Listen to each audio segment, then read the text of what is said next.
Business in the 217, talking with the Springfield Business Journal here on the WMAY Morning News Feed. I'm Greg Bishop and joined again by Michelle Ownbey, the publisher of the Springfield Business Journal. Michelle, thanks for taking time with us each and every week to highlight the good things that are happening in Springfield's business community. And let's start right off with a new business, a window cleaner coming to town. Tell us all about it. Yeah, well, as you said, it's always nice to see new businesses still opening, especially given the events of the past year. And I had a chance to chat with Sean and Holly Middleton yesterday, the couple that's opening up the fish window cleaning that you referenced. It's actually a franchise, but they just bought into the franchise and opened an office here in Springfield last month.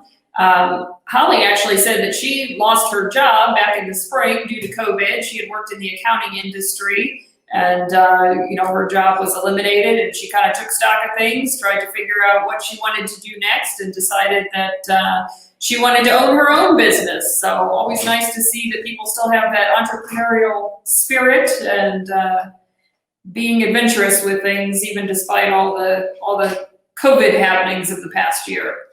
So we'll definitely have to reach out to the new business and get more about what they plan on doing. But is this for residential and commercial window cleaning?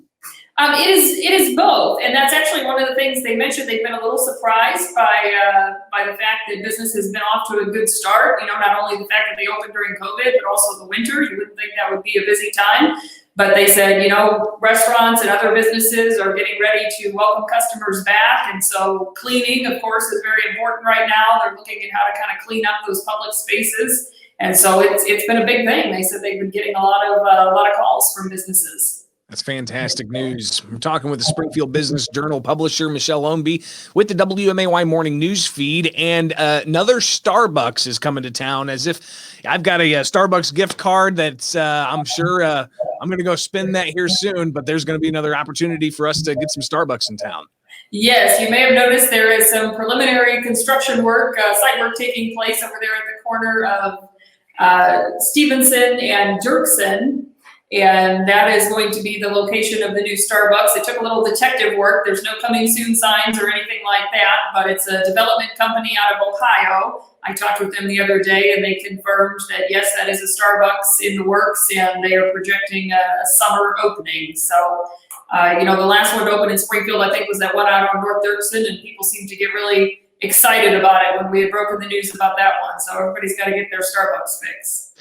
I am somewhat sad by the next business that we're seeing here because, gosh, I was just telling Kyle here, their mac and cheese was incredible. And everything I'd gotten from Long Nine Junction was just tops. But they're moving forward with a few changes about Long Nine Junction, but we're going to see a couple of other things spurred out of that. What's going on there? Yeah, so the good news is they're not going away. You're just going to have to take a little road trip if you want to get that mac and cheese or any of your other favorite dishes. As you mentioned, Corey and Emily Falcon, who have owned Long Nine for the past few years, operated that in downtown Springfield. They are basically moving operations to Petersburg, and they've got a couple different things going on. I chatted with Emily. She said they bought a house in Petersburg over the summer. It's up on the hill. It was formerly a bed and breakfast, and they are living in the upper level of that space and had originally planned to do that as an offshoot of Long Nine. But then after they made the move to Petersburg and got to know some of the people there, they were approached with another business opportunity, the historic broad gauge building, which is on the square in downtown Petersburg. There's a group of local investors that purchased that property and are planning to renovate it, back to more of a historic character. And there is a restaurant and then also a bakery and coffee shop that's part of that space. So as it turns out, they're going to be operating both the restaurant and the bakery and coffee shop there. And they will also have essentially event space in the lower level of their home. They're going to host what they call small intimate dinners, just groups of 18 to 20 people. So it won't be your typical restaurant where you can walk in unannounced, but if you're looking to have a little low-key dinner party or event, it will be a good place to do that. So I would imagine fundraisers are going to be popular there. I would imagine also, like you said, just, hey, inviting some of your friends together, throwing in on getting a delicious meal from the people who brought you Long Nine Junction. Very cool stuff. But also, you got a lot going on with MacMurray College over in Jacksonville.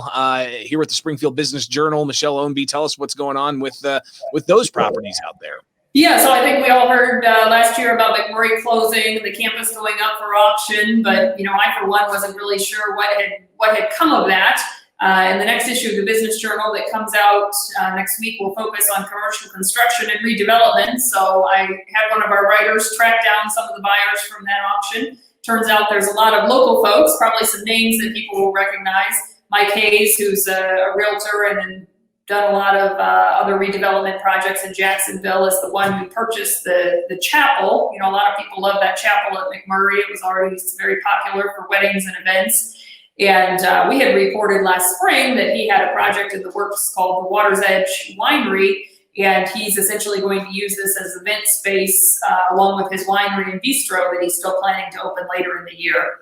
And then Ryan Turner, who owns Turner Painting and Construction there in Jacksonville, he's the baseball coach at Route High School right across the street. He bought the sports fields as well as several of the buildings on campus, and he hopes to open a trade school there, which would be a nice addition for Jacksonville. And Mark Leach, who's a Jacksonville resident and MacMurray alum, he bought about 12 acres of the campus, and including several of the former dormitories, and he plans to convert those into apartment buildings. The variety of other buyers, the whole campus altogether brought about $1.4 million, which is not a whole lot of money when you consider the amount of buildings and property that was involved. But the good news is it does appear that most of them went to people that have plans to put them to good use. So that's good news, I think, overall for the city of Jacksonville. Yeah, and to see that investment going in, it's going to definitely be a benefit for those in Jacksonville, and even for those who are looking for the opportunities that those businesses are going to provide